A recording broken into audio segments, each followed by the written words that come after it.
नमस्कार, मैं दिव्यांका त्रिपाठी दहिया स्वागत करती हूँ आप सबका क्राइम पेट्रोल सतर्क विमेन अगेंस्ट क्राइम के आज के एपिसोड में। दुनिया का हर धर्म, पंथ और समाज इंसान को जीने का सलीका सिखाता है, उसे एक बेहतर इंसान बनने का रास्ता दिखाता है। बदलते वक्त के साथ हर संप्रदाय की मान्यताएं अपने समाज की जरूरतों के हिसाब से बदली भी हैं। जो नहीं बदला है वो है हमारे समाज, हमारी सोच, हमारी मान्यताओं में औरत की जगह। आज 21वीं सदी में कुछ लोग ऐसे हैं जो चांद पर जाकर दूसरी दुनिया बसाना चाहते हैं। वहीं इस दुनिया में कुछ लोग ऐसे भी हैं जो अपने हक, अपने सम्मान जैसी मूलभूत चीज़ों के लिए संघर्ष कर रहे हैं, और कभी कभी ये संघर्ष खूनी संघर्ष बन जाता है। सना, तू 2 मिनट रुकेगी? मैं जरा मंदिर होकर आती हूँ। मैं 2 मिनट नहीं, मैं 10 मिनट रुकने के लिए तैयार हूँ। अंदर जो लड्डू का प्रसाद मिलता है ना, वो बहुत ही टेस्टी है। मुझे वो एक डब्बा अलग से चाहिए। तू मंदिर के लड्डू घर ले जाएगी? अलाउड है तुझे?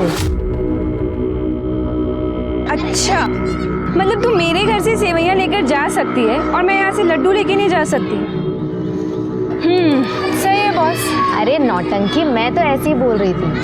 लेकिन लड्डू तो छोड़, अगर किसी मोहल्ले वाले ने तुझे यहाँ मंदिर के बाहर खड़ा भी देख लिया ना तो बवाल हो जाएगा। Megha, I don't care this बवाल ववाल। अच्छा मेरी माँ, तू रुक, मैं 2 मिनट में आई। हाँ,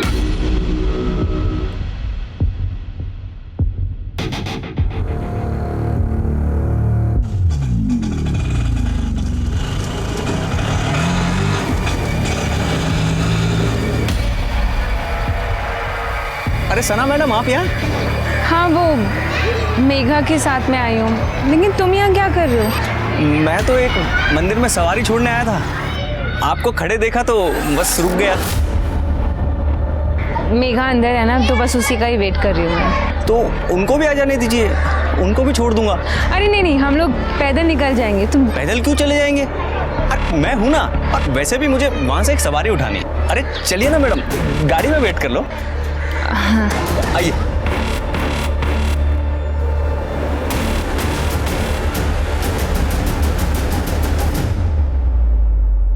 यूसुफ, कल का सब सेट है, तुम टेंशन मत लेना। तुम मुझसे कह रही हो टेंशन ना लो। जीनत, तुम्हारी बहन सना ऐसे मानेगी नहीं। तुम याद है ना उसने पिछली बार क्या किया था?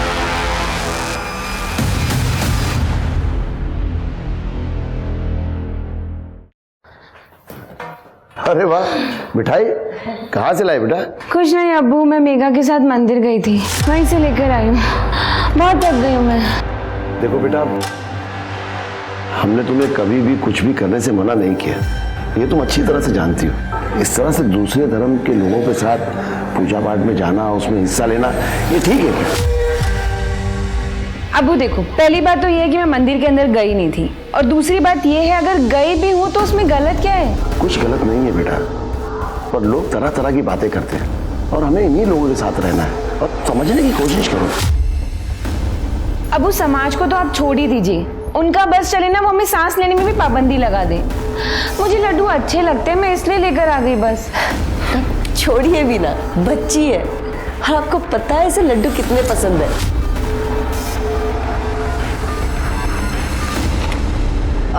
रूबीना, कल सना के साथ चली जाना, मुझे कुछ काम है। कहाँ जाना है? हाँ बताओ जरा इन्हें। एक घूमने के लिए हमेशा रेडी रहती है ना? वो आपा कॉलेज जाना है फॉर्म भरने के लिए। हाँ तो फिर मैं चलूंगी ना, वहाँ पर ना चाट मिलती है और वो बहुत ही ज्यादा टेस्टी है। कल वहाँ से पैक करा के भी लेकर आएंगे सबके लिए। ठीक है, कल चलेंगे।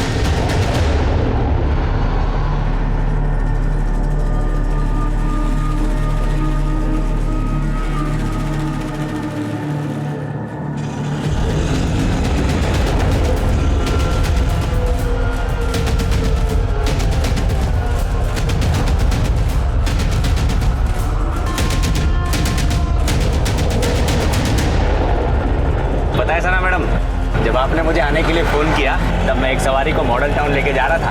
मैंने उसे बीच में उतार दिया और सीधे गाड़ी आपके पास लेके आ गया। अरे सवारी क्यों छोड़ी? तुम हमको बता देते, हम दूसरा ऑटो ले लेते। ऐसे ही मैडम बस। रुबीना, एक बात बता, इस बार क्या कॉलेज में ऑनलाइन फॉर्म नहीं मिल रहे थे? आए तो है, आए हैं तो फिर हमने ऑनलाइन क्यों नहीं भरे? हमने तो कहा था, पर जीनत आपा ने कहा कि कॉलेज में जाकर भर कर आओ। तुमने कहा था? हाँ, पर जीनत आपा ही नहीं मान रही। आपको ये निकाह कबूल है? क्या हो रहा है यहाँ पे? हाँ सना, तू इतनी जल्दी वापस कैसे आ गई? आपने मुझे इसलिए बाहर भेजा ना, ताकि अपनी जिंदगी बर्बाद कर सके इस यूसुफ के लिए। सना, इन सब में मत पड़ो तुम, बड़े जिंदा है अभी घर के। अब वो जीनत आपा को तो दिख नहीं रहा कि उनके साथ क्या गलत हो रहा है, लेकिन आप और अम्मी आप भी। देखो सना, बहुत हो गया है। ये मेरा और मेरी बीवी के बीच का मामला, इसमें ना ही पड़ो तो अच्छा है। अच्छा, तुम्हारा और तुम्हारी बीवी के बीच का मामला है? तुम भूल गए 3 तलाक दे चुके हो तुम आपा को। कोई तलाक नहीं दिया है किसी ने किसी को। आपा अगर तलाक नहीं दिए तो ये हलाला की जरूरत क्यों पड़ रही है? सना, तू समझने की कोशिश क्यों नहीं कर रही है? मुझे मेरे घर लौटना है। आपा अगर आपको घर लौटना है ना तो आप ऐसे ही लौट जाइए, इन सब की क्या जरूरत है? हाँ? क्योंकि ये गलत है। गलत है? कहाँ लिखा है साहब? दिखाइए जरा, मैं भी पढ़ती हूँ। तारिक साहब, लगता है आपने अपनी बेटी को कुछ ज्यादा ही पढ़ा दिया है। अब वो आपको दिख नहीं रहा कि ये सब गलत हो रहा है? क्या गलत है और क्या सही मुझे नहीं देखना है। जीनत अपने घर जाए, इसी में हम सबकी भलाई है। वो यहाँ इस घर में रहेगी, अपना घर छोड़कर तो मैं किसी घर जाऊंगा? तुम्हारा और रुबीना का रिश्ता लेकर? सायरा, अंदर ले जाओ इसे। आपने मेरी बात तो सुनिए। क्या हो रहा है? वो सर, नया बिजनेस शुरू किया था तो कुरान खानी रखी थी घर में। पर आप यहाँ कैसे? हमें खबर मिली है कि 3 तलाक और हलाला का मामला है। नहीं सर, जिसने भी आपको ये खबर दी वो गलत है। बिल्कुल सही खबर दी है। यहाँ पे जीनत आपा का हलाला हो रहा है।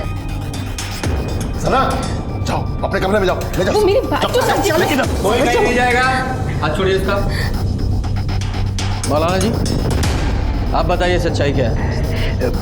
जी, मैं तो वही कर रहा था जो तारिक साहब ने मुझे कहा था।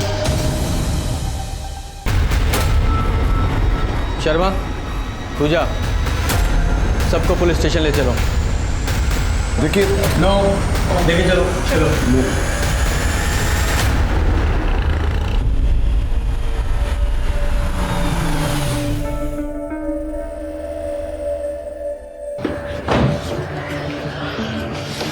तारिक भाई, मैं आपको समझदार समझता था, लेकिन आपने इतना बड़ा कदम उठा लिया।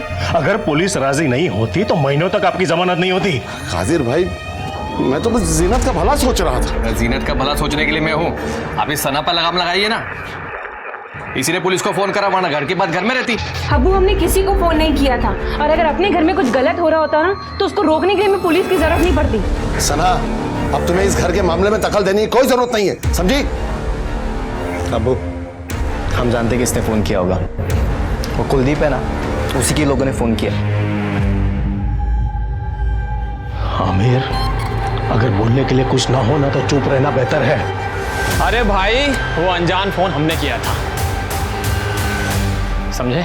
देखा अब्बू, मैंने कहा था ना कि इन्हीं लोगों ने किया। अगर अभी तुम लोग नहीं सुधरे ना तो जिला जेल की मुंह दिखाई बहुत जल्द करवा देंगे। तू ना अपनी औकात में रह, समझा? वरना क्या कर लेगा बेटी? साले काफिर दफना देंगे यही पे को। अरे क्यों चुप रहे? ये लोग हमारे घर के बाहर आके हमें ही धमकी दे रहे हैं और आप मुझ पर चिल्ला रहे हैं। क्योंकि समझदार है तुम्हारे अब्बा, क्योंकि ये जानते हैं अगला चुनाव तो जीतने से रहे, इसलिए बेचारे चुप खड़े हैं। और तू भी एक बात जान ले, अगर बाबा की बगिया में रहना है ना तो बाबा बाबा बोलना सीख ले। क्या बोलते गौरव? हाँ, बहुत हो गया।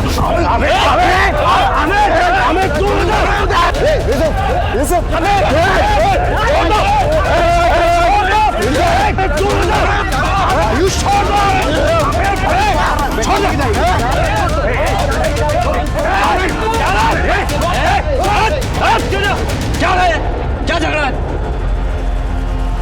इतना सेंसिटिव एरिया है ये, यहाँ एक छोटी सी बात भूसे के ढेर में आग लगाने जैसी है, और आप लोग झगड़ा कर रहे हैं, फसाद कर रहे हैं यहाँ पे। और आपको कितना टाइम हुआ है पुलिस स्टेशन से आए हुए?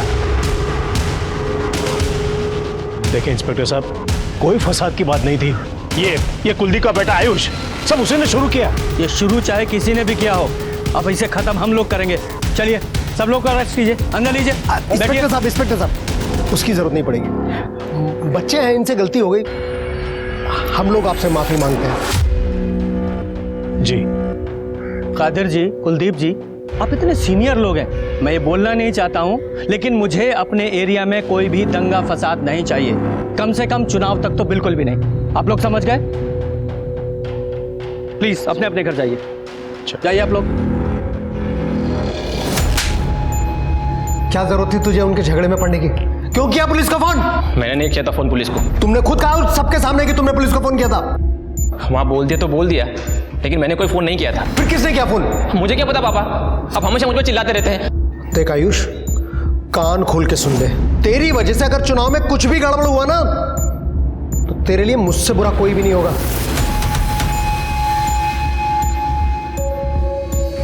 समझा अपने भाई को?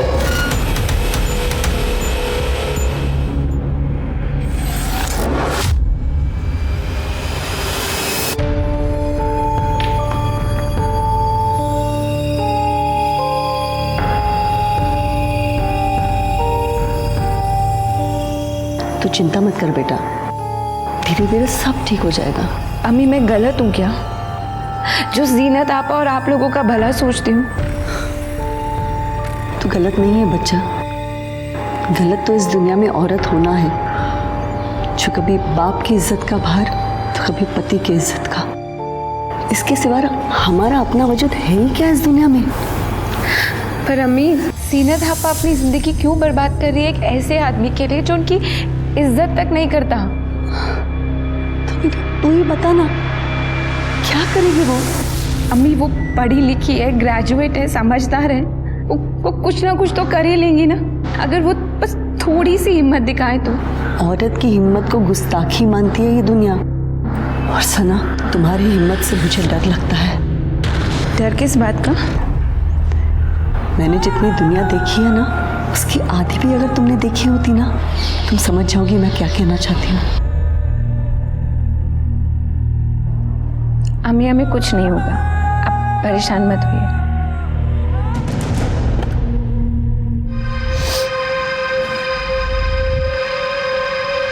तुम मेरे फोन के साथ क्या कर रही हो? कुछ नहीं आपा, बस ऐसे ही आपका फोन। आपा मैंने आपका कमरा भी साफ कर दिया।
मेरी बच्ची को।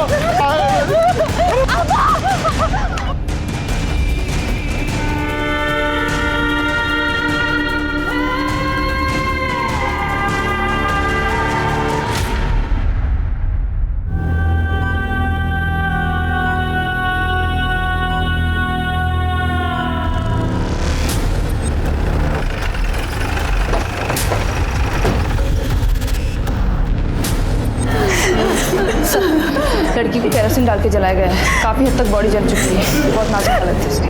सर, जीना तो रुबीना अपने कमरों में ही थी, मैं भी सोने ही जा रही थी। सना तो किचन की साफ सफाई कर रही थी और फिर वो। हाँ सर, सफाई करके वो कचरा फेंकने के लिए बाहर ही गई होगी। कभी उस आपने हमला करने वाले को देखा था? नहीं देखा था सर। सना की चीख सुनकर हम लोग बाहर आए थे तो वहाँ कोई भी नहीं था। मेरी बच्ची थी, अकेली जल रही थी, चीख रही थी। आप लोगों को किसी पर डाउट है? वो आयुष और उसके दोस्तों ने किया होगा अपने बाप के कहने पर, हम लोगों को नीचा दिखाने के लिए सर। कादिर जी, अपने बेटे को कहिए कि पुलिस का काम पुलिस को ही करने दे। गलत क्या कहा उसने? हाँ, वरना आप ही बताइए, हमारी बच्ची के साथ ऐसा कौन कर सकता है? ये कुलदीप किसी भी हद तक गिर सकता है चुनाव जीतने के लिए। कोई सबूत है आपके पास? अपनी राजनीति को अपने पास रखिए। किसी की जान से बढ़कर नहीं है आपकी राजनीति और ये चुनाव।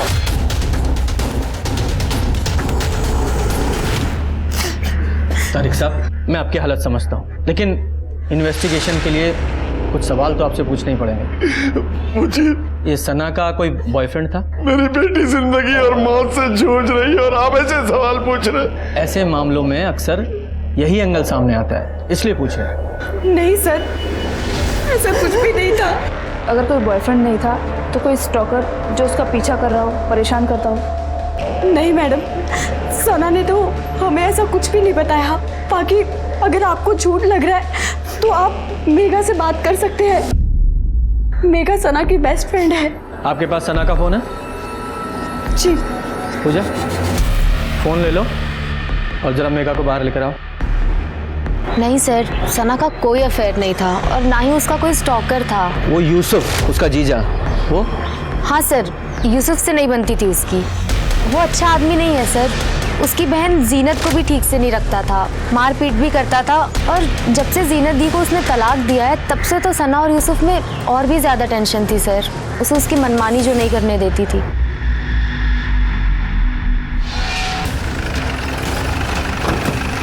सर, राम सिंह को सिक्योर कर लिया है। थोड़ा तनाव का माहौल था तो फोर्स भी बढ़ा दी गई है। Very good.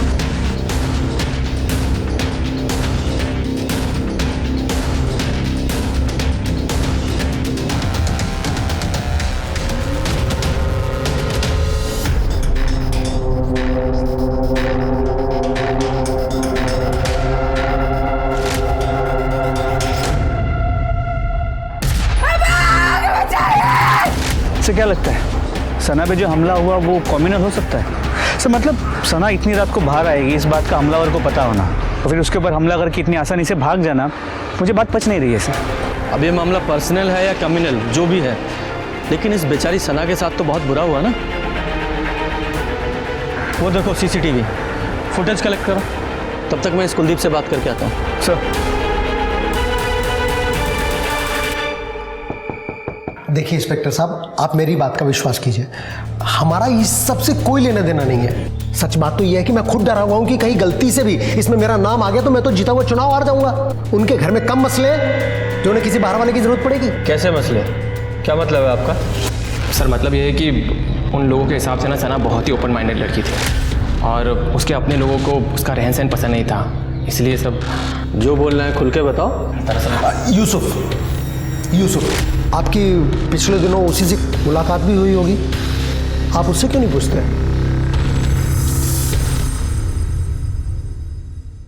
शर्मा, वो सना की सीडीआर आई? नहीं सर, शाम तक आ जाएगी। Take it on priority. ये केस जल्दी सॉल्व नहीं हुआ तो बहुत बड़ा इशू हो जाएगा। जी सर। हेलो,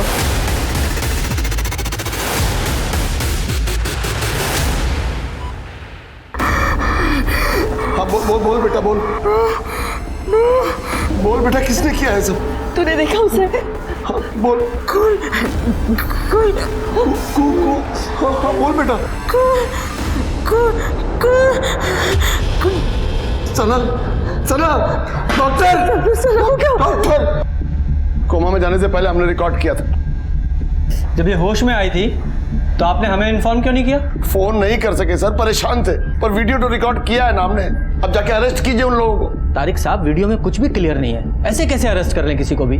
सर वो क्लियर तो बोल रही है साफ साफ कुलदीप का बेटा, और कुलदीप का सिर्फ एक ही बेटा आयुष। आप जाइए, पकड़िए उसको, तोड़िए, सब बोल देगा वो। तुम्हारी और आयुष की कोई पर्सनल दुश्मनी है?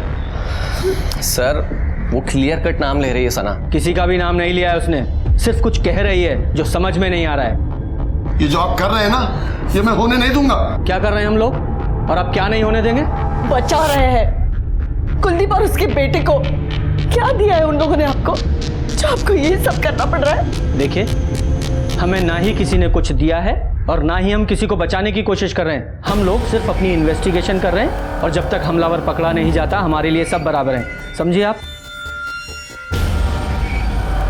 तारिक साहब, यूसुफ, जरा मेरे साथ बाहर आइए, आप लोगों से कुछ बातें करनी है। मेरी बेटी के साथ इतना बुरा हुआ है और आप हम ही पे ब्लेम कर रहे हैं। तारिक साहब, उसकी कई वजह हैं, क्योंकि सना के तौर तरीके आपको पसंद नहीं थे। इसके अलावा वो बहुत आज़ाद ख्याल की थी, दूसरे धर्मों के लोगों के साथ मेल जोल था उसका, और सबसे बड़ी बात, जीनत को बचाने के लिए आपको उसने थाने तक पहुंचा दिया था। गलत है ये, जिसने भी कहा है आपसे। आपकी और सना की बातचीत तो बंद थी ना, जीनत और इस यूसुफ को लेकर।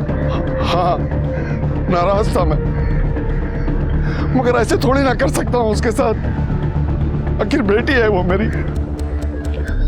और यूसुफ, तुम क्या कहना चाहते हो इस बारे में? सर, ये बात सही है कि सना और मेरी नहीं बनती थी, लेकिन ना चाहते भी हम दोनों एक दूसरे की फैमिली का हिस्सा है नहीं थे? भूल गए? जीनत को तलाक दे चुके हो तुम। सर, वो गुस्से में हो गया था और मुझे इस चीज़ से फ़र्क नहीं पड़ता। मैंने तो जीनत को मना किया था कि ये बात किसी को बताना मत, लेकिन सर उसने मेरी सुनी नहीं। वो बहुत ज़्यादा मजहबी है। जीनत, चलो घर चलो, किसी को कुछ बताने की ज़रूरत नहीं। क्या पता चलेगा किसी को? अल्लाह को तो पता है ना, या उनसे भी छुपा लेंगे आप। चलो घर चलो। मना कर रही है ना वो, तो फिर क्यों पीछे पड़े उनके? और वैसे भी कोई पलकों पे नहीं बिठा के रखा तुमने उन्हें। सना, ये हमारा मियाँ बीवी का मामला है, तुम बीच में ना ही पड़ो तो ज्यादा अच्छा है। तुम्हारी बीवी से पहले आप आए वो मेरी, फिक्र है मुझे उनकी। और मैं तो शुरू से ही कह रहा हूँ कि मुझसे गलती हो गई कि जीनत है कि मेरी बात सुनने को तैयार नहीं, और सना वो तो मुझे जेल पहुंचाने को तैयार है। तो प्रॉब्लम सॉल्व हो गई ना तुम्हारी, चलेगी वो कोमा में। और तारिक साहब, सना के कल्प्रिट जल्दी ही पकड़े जाएंगे।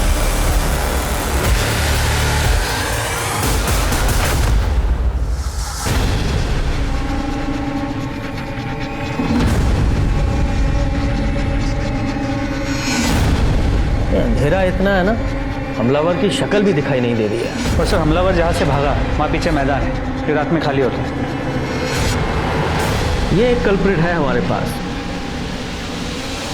तो कहाँ से आया, कहाँ भागना है, ये सब प्लान करके किया उसने। सर, सना को मारने का मोटिव यूसुफ के पास है, और देखा जाए तो तारिक के पास भी।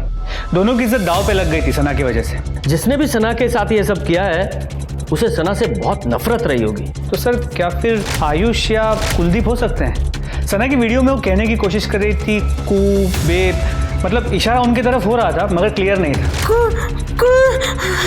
लेकिन आयुष या कुलदीप पर हाथ डालने के लिए सबूत कहाँ है हमारे पास? सर, जीनत के हलाला के लिए जो निकाह हो रहा था उसकी इन्फॉर्मेशन पुलिस को देने वाले कॉलर की आइडेंटिटी ट्रेस हो गई है। किसने फ़ोन किया? फ़ोन क्यों किया था तूने? क्या लगते है वो तेरे कोई रंजिश है उनसे? ऐसा कुछ नहीं है सर, मेरा उनसे कोई लेना देना नहीं है। फिर इतना ख्याल क्यों रख रहा था उनका तू? सर, हम तो कब से घात लगा करके बैठे थे कि मौलाना उनके घर जाए और हम पुलिस को कांटेक्ट करें, और आयुष के कहने पर ही मैंने कॉल किया था। लगता है तारिक साहब आज ही खेल करेंगे मौलाना नासिर के साथ मिलकर। चल, फोन निकाल फटाफट अपना। और आयुष के पापा चुनाव हार गए थे कादिर से, और सना के पापा ने भी बहुत मदद की थी उनके चुनाव हरवाने में, और इसी की वजह से आयुष को खुन्नस थी, इसलिए बस उसने मौका देखा और चौका मार दिया। उसके अलावा मुझे उसके बारे में कुछ नहीं पता है सर।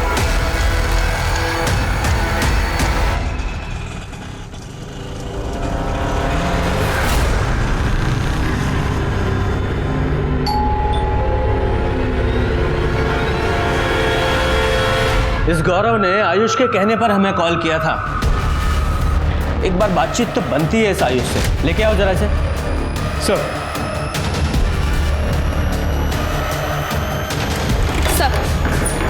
सना के सीडीआर आ गए हैं। सना लगातार एक नंबर के कांटेक्ट में थी, दिन में 2 से 3 बार कॉल करती थी इस नंबर पर सर सना का अफेयर हो ऐसा मुझे नहीं लगता। ऐसा क्यों? सर, जितने भी कॉल सना ने इस नंबर पर किए हैं 2 से 3 सेकंड से ज़्यादा बात नहीं हुई।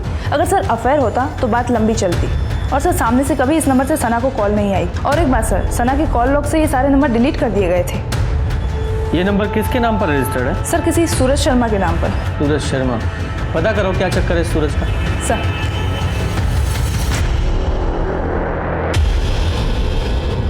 डॉक्टर, आप लोग कुछ बताते क्यों नहीं? मेरी बच्ची कब ठीक होगी? देखिए, हम अपनी तरफ से पूरी कोशिश कर रहे हैं। अब सना की बॉडी कैसे रिस्पॉन्ड करती है, सब कुछ उस पर ही डिपेंड करता है।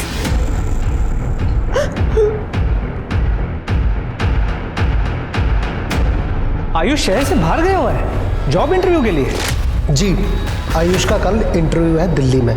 और आप उसको क्यों ढूंढ रहे हैं? मैंने आपसे कहा ना कि उसने कुछ नहीं किया। उस रात वो घर में था, अपने कमरे में। आप खामखा उस पर शक कर रहे हैं। शक हम नहीं, आप पैदा कर रहे हैं, इस तरह अपने बेटे को शहर से बाहर भेजकर। और आपकी जानकारी के लिए बता देता हूँ, आपके बेटे आयुष ने ही जीनत की दूसरे निकाह का टिप पुलिस को दिया था।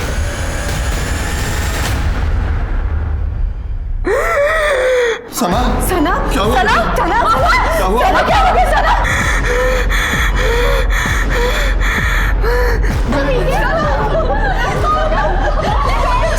मुझे चेक करने दीजिए। एक्सक्यूज मी, आप लोग बाहर जाइए, बाहर लेकर जाइए। सर, मैंने सूरज शर्मा से बात की है। वो एक मोबाइल शॉप ऑनर है। सर, वो सना को जानता तक नहीं है। तो फिर ये सना उसे बार बार कॉल क्यों कर रही थी?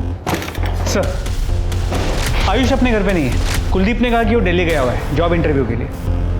बड़ी सही टाइमिंग है इसकी। हम उसे बातचीत के लिए बुला रहे हैं और ये दिल्ली निकल गया। Excuse me. हेलो, क्या? ठीक है सर। सना की फैमिली ने सना का वीडियो मीडिया में लीक कर दिया है, ये कह के कि पुलिस अपराधियों का साथ दे रही है। सर, परिवार का यह कहना है कि पुलिस कुलदीप जी और उसके बेटे को बचा रही है। देखिए, जांच चल रही है, अभी कुछ कह नहीं सकते। लेकिन सर, वीडियो में सना खुद ही बोल रही है। उसमें कुछ भी साफ साफ नहीं कहा गया है और इन्वेस्टिगेशन पूरी होने तक किसी पर भी आरोप लगाना गलत होगा। Thank you. सना एक ऐसी लड़की थी जो कुछ गलत होते हुए नहीं देख सकती थी, जो सही को सही और गलत को गलत बोलने की हिम्मत रखती थी, जो दुनिया के खिलाफ लड़ने की ताकत रखती थी। क्या उसकी यही हिम्मत, यही ताकत किसी की आंखों में चुभ गई थी? सना का कोई अफेयर नहीं था, तो फिर इतने सारे 2-3 सेकंड से फोन कॉल्स किसे और क्यों किए गए? आखिर सना की फैमिली को वीडियो मीडिया में रिलीज करने की इतनी जल्दी क्यों थी, जबकि वीडियो में कुछ भी क्लियर नहीं था? उसका परिवार आयुष और कुलदीप पर लगातार इल्जाम लगा रहा था, जिसने 2 कम्युनिटीज के बीच टेंशन को भी हवा दे दी थी। क्या इस केस की सतह में कुछ और गहराई में कुछ और था?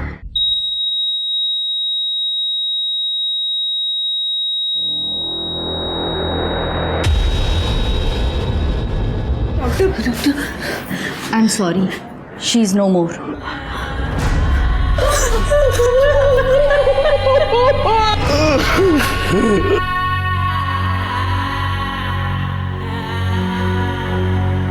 हमें कुछ नहीं होगा, आप परेशान मत होइए।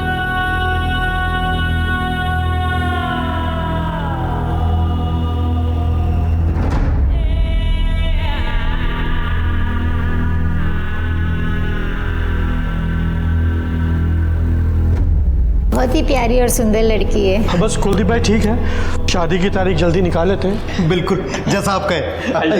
भाई साहब, एक बार डेट तो फाइनल हो जाए, फिर देखिए अपनी बेटी को कैसे धूमधाम से विदा करते हैं। कुलदीप भाई, आप बिल्कुल टेंशन मत लो, सब ठीक ठाक हो जाएगा। जान ले ली मेरी बच्ची। भाई साहब, छोड़िए भाई साहब। क्या बिगाड़ा था उसने? मेरी बच्ची ने क्या बिगाड़ा? छोड़िए सब, अब घर चलिए, आपकी तबीयत बहुत खराब है। चलिए चलकर आराम कीजिए। यहाँ तो बच गया तो पैसे की ताकत के दम पे, ऊपर वाले को क्या जवाब देगा तू? अब चलिए, बच्ची को सर, एक इन्फॉर्मेशन मिली है जो सना की दोस्त मेघा बताना भूल गई। क्या बताना भूल गई? सर, कुछ महीनों पहले सना के लिए एक शादी का रिश्ता आया था, जिसे सना ने मना कर दिया। किसका रिश्ता? तो तुम सना से शादी करना चाहते थे और जब सना ने शादी करने से इनकार कर दिया तो मार डाला उसे और सारा इल्जाम कुलदीप और उसके लोगों पे लगा दिया। क्यों? सर, ये बात आपको किसने कही? किसी ने भी कही हो, पर सच है ना? सर, सच है, लेकिन आधा सच है। तो पूरा सच तू बता दे। सर, हम तारिक अंकल के पास गए थे निकाह की बात करने के लिए, लेकिन सना को लेकर नहीं, रुबीना के लिए। मुझे रुबीना से शादी करनी है। आमिर बेटा, शादी तो हमें भी करनी है रुबीना की, पर सना बड़ी है रुबीना से, तो पहले उसके लिए लड़का ढूंढकर उसकी शादी के बारे में सोचना होगा। अब्बू ये क्या कह रहे हैं आप? अगर आपा नहीं होती तो आप मेरी शादी कर देते इनसे। रुबीना, अब वो बात कर रहे हैं ना, बीच में क्यों बोल रहे हो? नहीं आंटी, इसमें रुबीना की भी रजामंदी ज़रूरी है। एक काम कर सकते हैं बेटा, अगर तुम्हें एतराज़ ना हो तो। सना के लिए तो हम लड़का ढूंढ ही रहे हैं, अगर तुम चाहो तो मैं बात करूं कादिर भाई से। अब्बू यहाँ पर एक्सचेंज ऑफर चल रहा है क्या? रुबीना नहीं तो सना सही, सना नहीं तो रुबीना सही। कैसी बात कर रही है तुम? आमिर से अच्छा लड़का कहाँ मिलेगा तुम्हें? जरूरत भी नहीं है मुझे। और आमिर तुम यहाँ से सीधा बाहर चले जाओ, मेरे साथ शादी करने के बारे में सोचना भी मत। सर हूर पर ही समझती थी खुद को वो। मुझे तो ना उसकी सोच पसंद थी और ना ही वो पसंद थी। मैंने तो उसका हाथ भी नहीं मांगा था निकाह के लिए, फिर भी बेइज्जती कर ली मेरी। पता नहीं किस चीज़ का घमंड था उसको इतना। तो उसका घमंड तोड़ने के लिए क्या किया तूने? सर मुझे कुछ करना ही नहीं पड़ा, क्योंकि मुझे तो रुबीना पसंद थी। इसलिए मैं सिर्फ रुका था कि कब सना का निकाह हो जाए और मैं तारिक अंकल से दोबारा बात करूं रुबीना के लिए। हाँ, तो सना ने तो तुम्हारी बेइज्जती की थी और रुबीना के लिए तुम्हें रुकना पड़ा, इंतजार करना पड़ा। अब सना चली गई तो उसे सबक भी मिल गया और तुम्हारा इंतजार भी खत्म हो गया। क्यों? सर मैं कोई बच्चा नहीं जो आपकी ऐसी जलेबी वाली बातों को मैं समझूंगा नहीं। इसलिए सर मैं कह रहा हूँ कि आप अपना टाइम मुझ पर मत ज़ाया कीजिए, क्योंकि आपको यहाँ पर कुछ नहीं मिलेगा।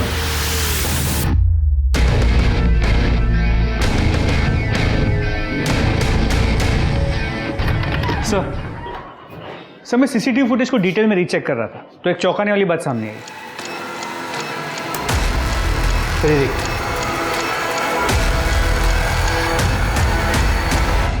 सर मैं सीसीटीवी फुटेज को डिटेल में रीचेक कर रहा था तो एक चौंकाने वाली बात सामने आई। देखिए, ये रुबीना कर क्या रही है? सर अब आगे देखिए।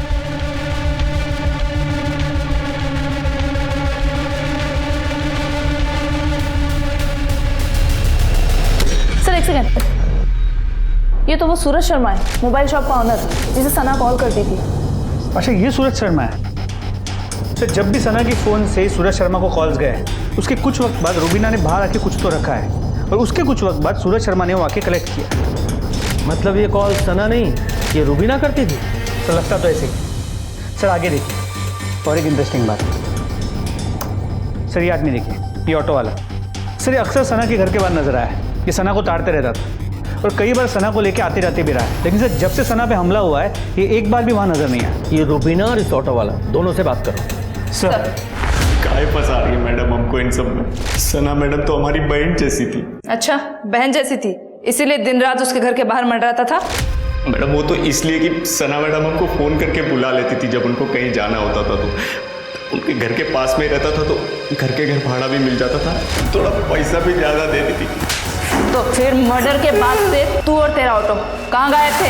हम कहीं गायब नहीं थे मैडम, हम तो अपने काम में लगे हुए थे। आप चाहे तो मेगा मैडम से पूछ लो, वो तो हमारे बारे में सब कुछ जानती है मैडम, कसम से। सर ने जब रुबीना के बारे में पूछा तो मैं उसे बुलाने के लिए उसके कमरे में गई, लेकिन वहां जाकर देखा वो वहां थी ही नहीं। लॉकर से 50,000 रुपए और गहने भी गायब।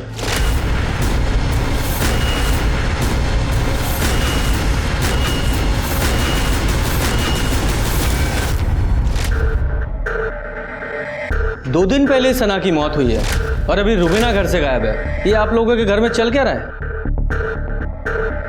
शर्मा,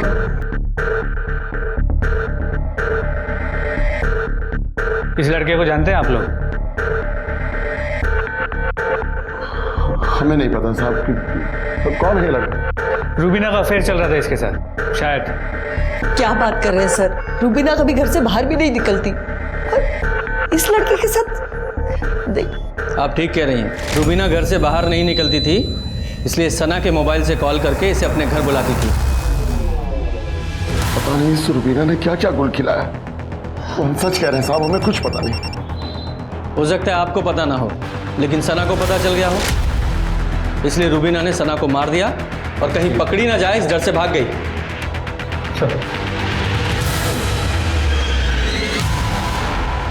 सर ऑटो वाले के बारे में मेघा से बात हुई, उसने कंफर्म किया है कि वो सना दोनों उसे अच्छे से जानती और रेगुलरली उसी के ऑटो में आती जाती थी। पूजा, इस ऑटो वाले पे नजर रखो, क्योंकि इस तरह के लोग ही अक्सर छुपे हुए आशिक निकलते हैं।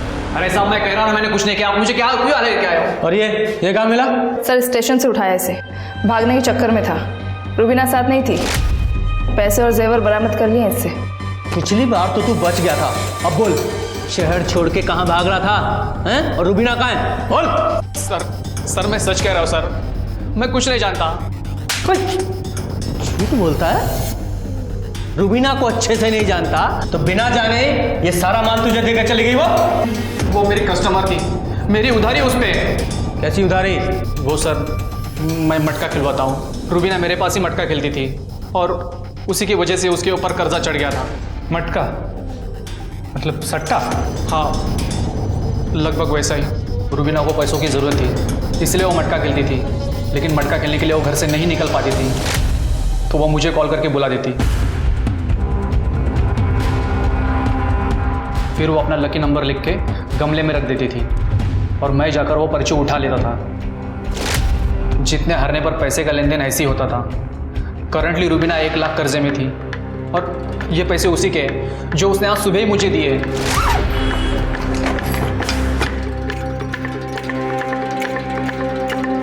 अच्छा तो तू ये कह रहा है कि रुबीना इतनी ईमानदार थी कि भागने से पहले तेरा सारा कर्जा चुका के भागी?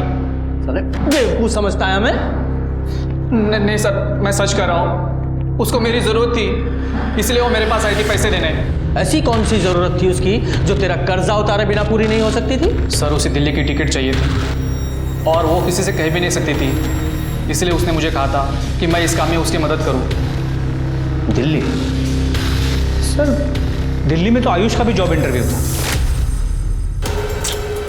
सर मैं बार बार फोन लगा रहा हूं पर उसका फोन ही नहीं लग रहा। लगेगा भी नहीं। हमने पता किया है आपके बेटे आयुष का कोई इंटरव्यू नहीं है दिल्ली में। और तारिक साहब आपकी बेटी रुबीना वो भी आज सुबह की ट्रेन पकड़कर दिल्ली के लिए निकल रही है। तो अभी भी छुपाएंगे आप लोग या साफ साफ बताएंगे कि आयुष और रुबीना के बीच क्या चल रहा था?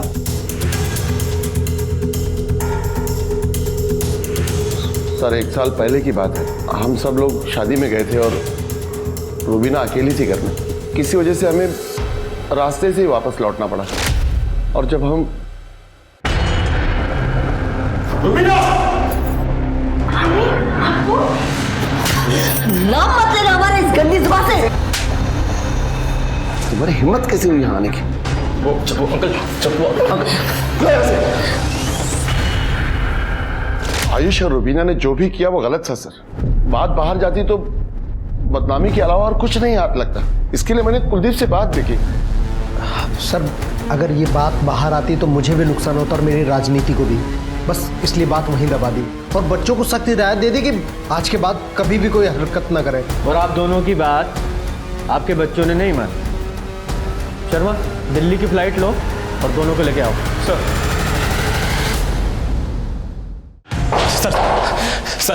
आपको भले ऐसा लगे कि हम दोनों ने सना को मारा है, लेकिन ऐसा कुछ नहीं है सर।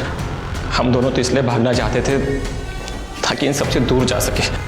अपने घर में कैदियों की तरह हम जिंदगी गुजार रहे थे। एक सना हो पाई थी जो हमें समझती थी सर। आज के बाद तुम घर से बाहर नहीं निकलोगी, समझी? हम आप बाहर चलिए, मैं समझाती हूँ उसे। हम यहाँ बाहर चलिए। मैं बहन बन के नहीं बल्कि एक दोस्त बन के तुमसे एक बात कहना चाहती हूँ और समझना मेरी बात को। आयुष और तुम अभी बच्चे हो दुनिया के हिसाब से। पहले तुम दोनों अपनी पढ़ाई पूरी कर लो, कुछ बन जाओ और उसके बाद अगर तुम साथ में रहना चाहो तो अगर घर में कोई साथ दे या ना दे, मैं हमेशा तुम्हारे साथ हूँ। सना बस आई थी सर, लेकिन हम रुक नहीं सकते थे। हमारा दम घुटता था वहाँ पर। सिर्फ इसीलिए पैसे जोड़ने के लिए हमने मटका खेलना शुरू कर दिया सर। लेकिन वहाँ भी हमारा नुकसान हो गया सर। जब हमें पता लगा कि आयुष का नाम बार बार इस केस में आ रहा है तो हमने सर भागना ही सही समझा। हमने सना को नहीं मारा। ये सना के मरने से आयुष को तो कोई फायदा होने वाला था नहीं, और वो तारिक, उसकी बदनामी की वजह वो रुबीना थी, सना नहीं। सर तो फिर हमारे पास 2 ही सस्पेक्ट बचते हैं, यूसुफ और आमिर, सर या फिर जीनत भी हो सकती है, क्योंकि सना उसके रास्ते का भी रोड़ा बन गई। लेकिन सना ने वीडियो में उनका नाम क्यों नहीं लिया? वीडियो फिर से चलाओ।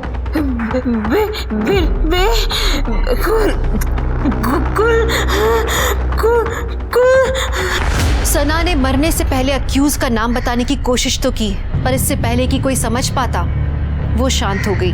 क्या पुलिस की इन्वेस्टिगेशन की दिशा गलत थी? क्या सना के कत्ल और कातिल की वजह कुछ और थी जो पुलिस की इन्वेस्टिगेशन के दायरे के बाहर थी?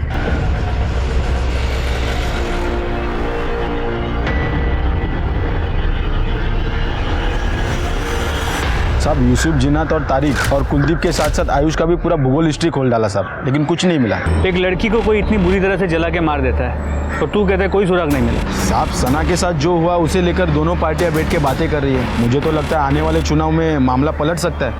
लोग इकट्ठा हो रहे हैं, बैठकें हो रही है सर, कस्में खाई जा रही है लड़की का बदला लेने के लिए। लेकिन सर, इन बैठकों में एक लड़की को नोटिस किया है जो हर जगह आता है। कौन? बोलो। सर, मैं, गौरव और आयुष हम तीनों दोस्त थे। गौरव ने मुझे बताया था रुबीना और आयुष के बारे में। यार ये रुबीना है ना, हमको बहुत अच्छी लगती है। सोच रहा हूँ कि अब्बू को बोल के इसी से निकाह कर लूँ। अरे भाई, उससे निकाह की सोचेगा तो कुंवारा ही रह जाएगा तू। क्यों? आयुष से सेठ है वो, तुझे तो घास भी नहीं डालेगी। सर, मुझे इस चीज़ से बहुत बड़ा झटका लगा था, ये सुनकर के आयुष और रुबीना एक साथ है। इस चीज़ की चिड़चिड़ थी मुझे, और चुनाव के वक्त मेरे और आयुष के बीच में झगड़ा थोड़ा बढ़ गया था सर, बस। सर, एक तरफ चुनाव खत्म हुए और दूसरी तरफ आयुष और रुबीना के बारे में उनके घर वालों को पता चल गया। आयुष तो घर से बाहर ही नहीं निकल पाता था और मेरा तो खर्चा ही चलता था आयुष के पैसों पर। और फिर पैसों के लिए सर मैं आमिर पर डिपेंड हो गया और इसने अपना एक मैसेज रुबीना तक पहुंचाने के लिए कहा कि रुबीना अपनी धर्म में शादी करे आमिर के साथ। और सर, ये मैसेज मैंने रुबीना तक पहुंचाया भी। और तेरा ये मैसेज, ये आमिर का ये मैसेज, और उसने मना कर दिया, और आमिर तेरा खर्चा बंद ना कर दे इसलिए तूने ये कांड कर दिया। नहीं सर, मैंने कोई कांड नहीं किया है। तो फिर दिखाओ जरा। ये तेरा हुडी तेरा है, ये तेरे घर से मिला है उस रात जो तू पहन कर गया था। और झूठ मत बोलना, सीसीटीवी में ये साफ दिखाई दे रहा है। बोल। सर, मैंने इसे ऐसा कुछ भी करने को नहीं कहा था। ये खुद ही कर क्या जो कर क्या है। मुझे तो इन चीज़ों की भनक भी नहीं है सर, और मैं सच कह रहा हूँ, मेरा कुछ लेना देना नहीं है इन चीज़ों से। तेरा लेना देना नहीं है, तेरे अब्बू का तो है।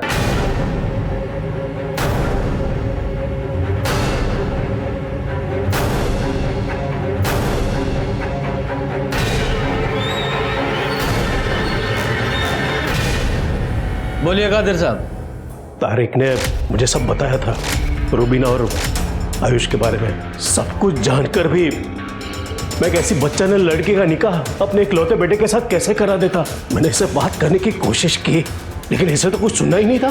निकाह करना था उस रुबीना के साथ जो मैं कभी होने नहीं दे सकता था। इसलिए मैंने गौरव से बात की। लेकिन अंकल, आमिर आपकी बात नहीं मान तो मेरी बात क्यों सुनेगा?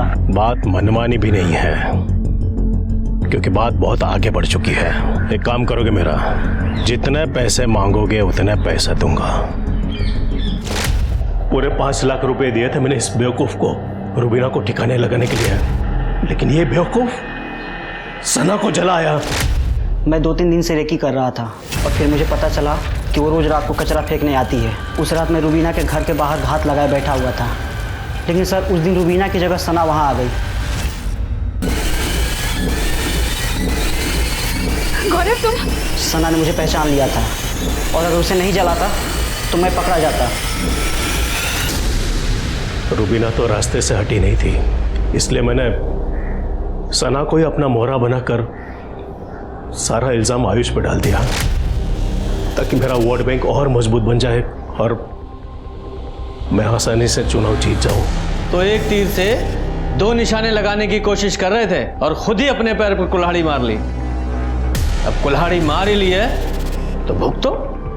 ये कैसा समाज बना रहे हैं हम, जहां सना जैसी लड़कियां बिना गलती के मारी जाती हैं और कादिर जैसे लोग उसमें भी मुनाफा ढूंढ ही लेते हैं। इस केस के कई सबक हैं, लेकिन एक बात जो मेरे दिमाग से नहीं निकल रही वो ये कि सना को उस काम की सजा मिली जो उसने किया ही नहीं था। हमारे समाज को रिफॉर्म की जरूरत है, ये बदलाव हमें लाना होगा और शुरुआत हमारे घरों से होगी। तो चलिए, मैं दिव्यांका त्रिपाठी दहिया लेती हूँ आपसे विदा। कल फिर से मिलूंगी आपसे एक नए एपिसोड के साथ। तब तक देखते रहिए क्राइम पेट्रोल सतर्क, विमेन अगेंस्ट क्राइम।